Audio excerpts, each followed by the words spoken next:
Donc, comment votre prothèse auditive s'y prend-elle pour amplifier le son C'est ça. et pour du coup le réémettre au niveau de votre oreille externe?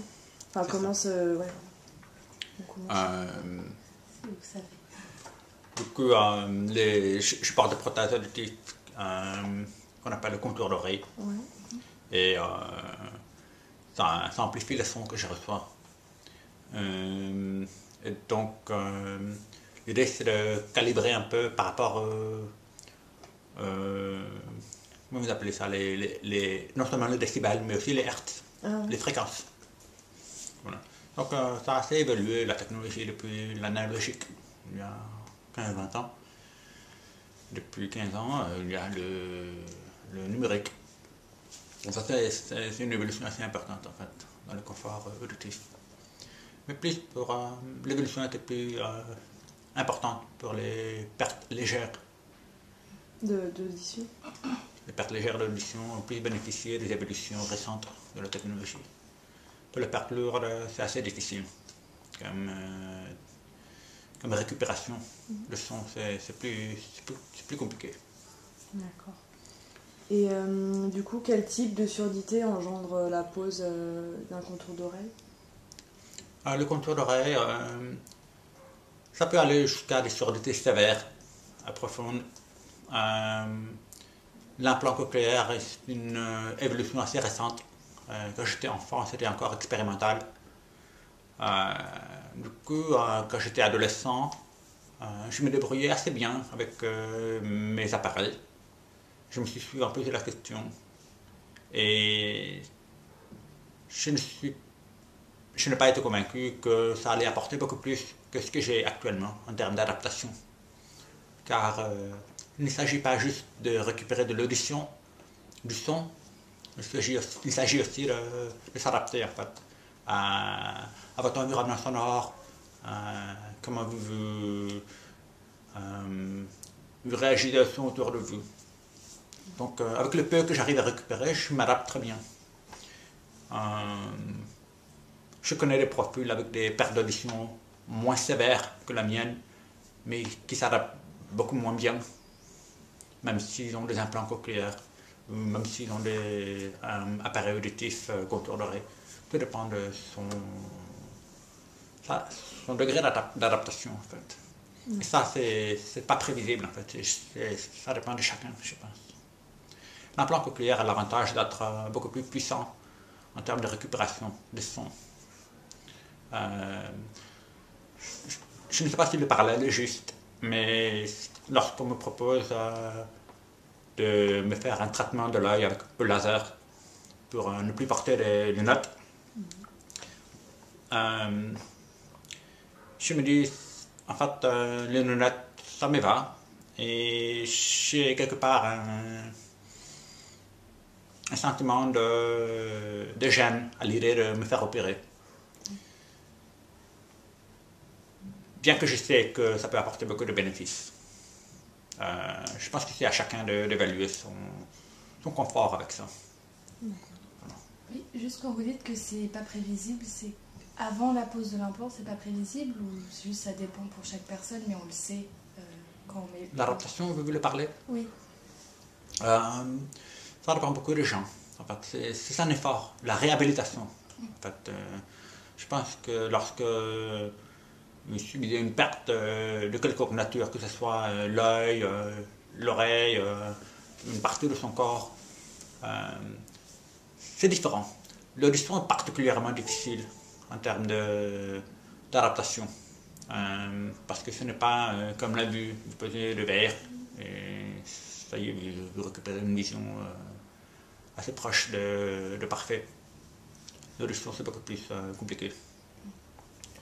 Je ne peux pas répondre exactement concernant pourquoi c'est différent en fonction des personnes. C'est sûr que je connais des personnes âgées qui subissent une légère perte d'audition, pour eux c'est déstabilisant. Alors que pour moi, si j'avais l'audition qu'ils avaient, eux, ce serait génial. Donc tout est relatif, tout est vraiment relatif. D'accord. Et du coup, je vois que vous en avez deux, que vous avez deux prothèses aux deux oreilles, mais est-ce que c'est possible aussi que n'y ait qu'une seule oreille qui soit affectée par la perte d'audition, ou c'est tout le temps les deux? Enfin, il faut toujours mettre des contours d'oreille aux deux oreilles, ou on peut qu'en mettre à une seule oreille? J'ai l'habitude de porter les deux. Je sais que par exemple, si dans la journée, les piles de mon appareil vont s'épuiser dans un appareil et pas dans l'autre, je vais avoir mal à la tête à la fin de la journée parce que je vais entendre que d'une oreille. Mais je connais beaucoup de sourds qui portent qu'un appareil, en me disant que l'autre est morte. Et ça ne vaut pas la peine de porter des appareils dans l'autre oreille.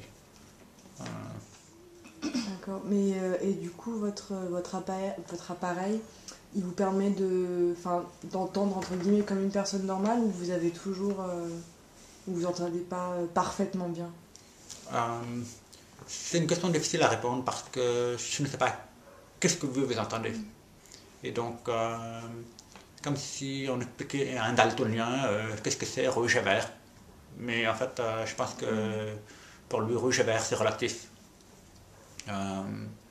Donc, c'est sûr que j'apprécie la musique. J'entends des bruits de pas. J'entends beaucoup de sons, mais elles sont, disons, elles sont colorées à ma façon. Comme si je portais des lunettes roses toute ma vie. Je verrais tout dans un teint rose, avec un peu de fleu à gauche à droite, mais c'est génial. Mais c'est ma façon de voir les choses. C'est pareil avec l'audition, je pense. C'est assez vrai. Et oui, combien de temps ça vous a mis pour vous adapter entièrement à la prothèse? Enfin, parce que au début, je suppose que ça gêne un peu, que ça fait bizarre un peu du coup d'entendre mieux. Du coup, combien de temps ça vous a pris pour vous adapter entièrement? J'ai porté mes premiers appareils quand j'avais 2 ans, j'imagine, 2-3 ans. Donc j'ai pas trop de souvenirs. Par contre, chaque fois que j'ai des nouveaux appareils, tous les 3-4 ans, je m'occupe d'un nouveau modèle. Une période d'adaptation qui peut durer facilement 1 mois. Et j'ai des migraines et c'est assez difficile. Tout est... Je ne sais pas si j'entends mieux, j'entends pire, j'entends différent à chaque fois, différemment. La question c'était comment il est entretenu, mais du coup vous le changez tous les 4 ans, c'est ça? Simplement parce que la mécanique s'use un peu.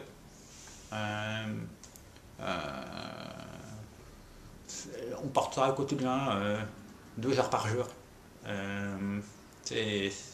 4 ans, c'est pas mal. Vous changez votre téléphone plus souvent que ça. Donc, c'est juste une question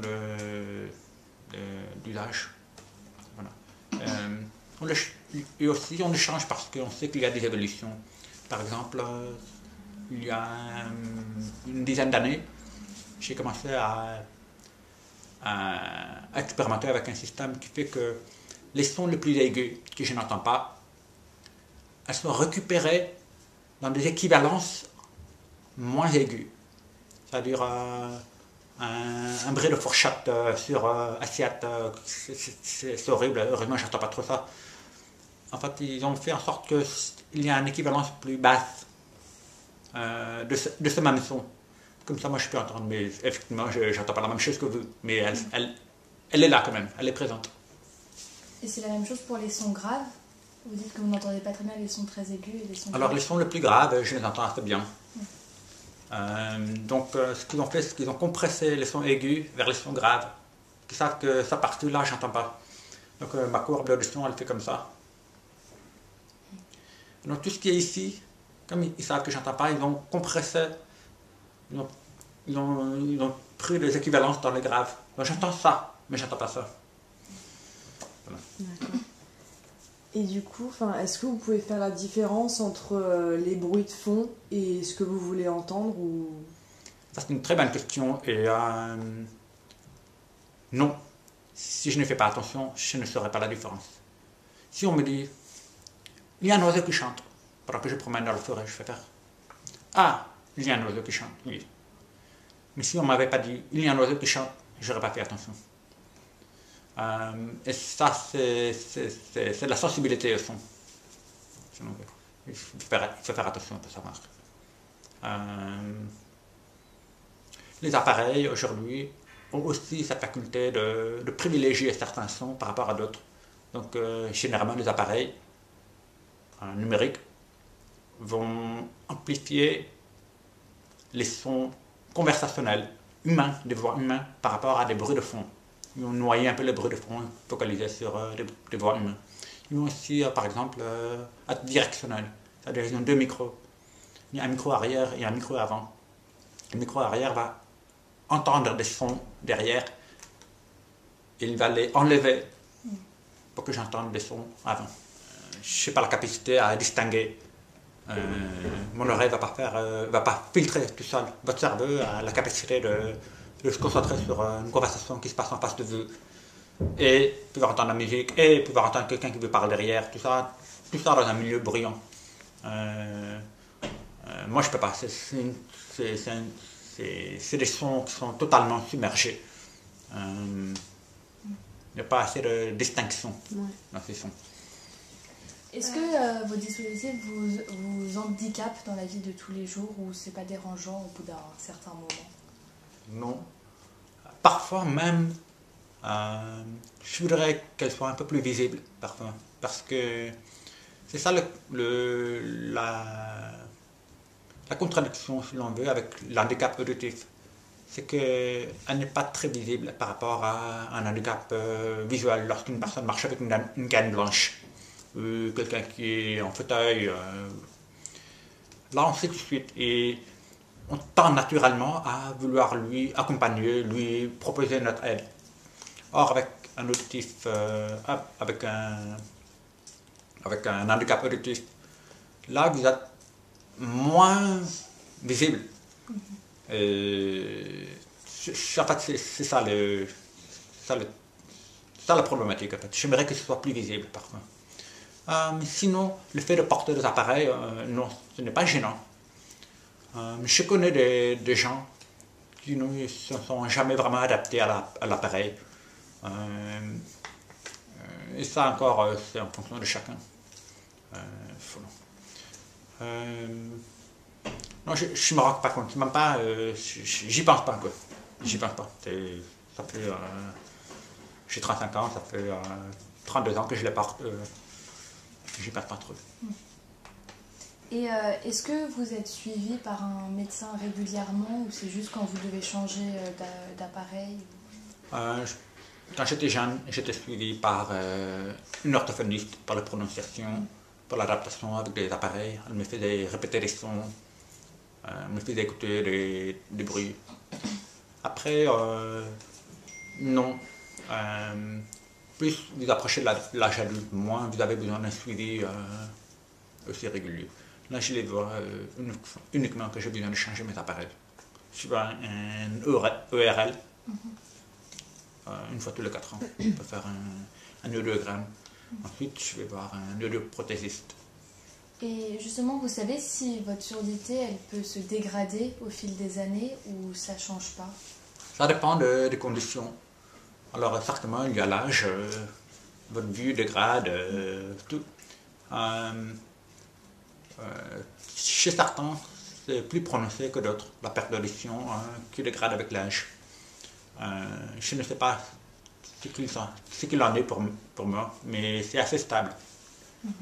Peut-être que dans les 5 années à venir ou dans les 20 années à venir, ça va se dégrader un peu. Je sais qu'il y a des progrès en médecine qui font qu'on peut peut-être récupérer des nerfs auditifs, les réanimer en fait. Mais à ce jour, non. Pas à ma connaissance. Certainement, le fait de se faire implanter va augmenter votre capacité à entendre des sons. Et c'est peut-être quelque chose que je vais éventuellement faire. Mais encore aujourd'hui, j'hésite un peu.